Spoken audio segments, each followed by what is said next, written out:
জুলাই গণঅভ্যুত্থান নতুন স্বপ্ন দেখালেও আবারও ফিরে এসেছে সংঘাতের রাজনীতি, যার বলি কিশোর আলিফ। এমন মন্তব্য করেছেন জুলাই আন্দোলনের অগ্রসৈনিক তাসনিম জারা।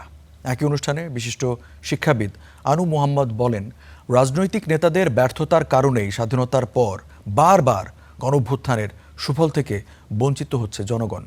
রাজধানীর শাহবাগে network for people's action NPA এর জুলাই সমাবেশে তারা এসব বলেন। সম্প্রতি হবিগঞ্জে এনসিপির জুলাই পদযাত্রার হামলার ঘটনায় উত্তপ্ত হয় দেশের রাজনীতি। দুর্বৃত্তদের হামলায় চিরতরে একটি চোখ হারাতে হয় শিক্ষার্থী আলিফকে। এমন বাস্তবতায় রাজধানীর শাহবাগে আয়োজিত এক অনুষ্ঠানে জুলাই যোদ্ধাদের কথায় উঠে আসে সাম্প্রতিক রাজনৈতিক সংঘাতের প্রসঙ্গ।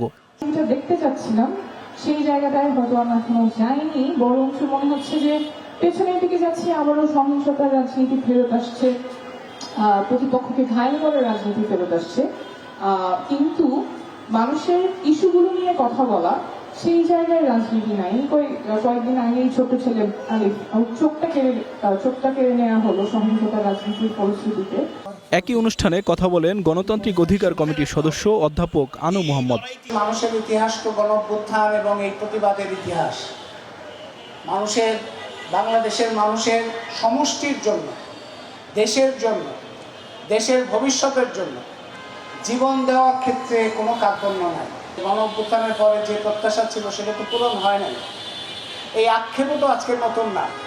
এ সময় জুলাই শহীদদের স্বপ্নের দেশ গড়তে সবাইকে ঐক্যবদ্ধ ও সজাগ হবার আহ্বানও জানান রাষ্ট্র সংস্কার আন্দোলনের সভাপতি। সংস্কার কোন পথে বাস্তবায়িত হলে সংস্কার টিকে থাকে, সেই পথের সূচনা যদি বাংলাদেশে আমরা করতে পারি, তাহলে এর পরের পথগুলো আমাদের জন্য, পরের লড়াইগুলো অনেক সহজ হবে। আইমন সাজিদ, স্টার নিউজ, ঢাকা।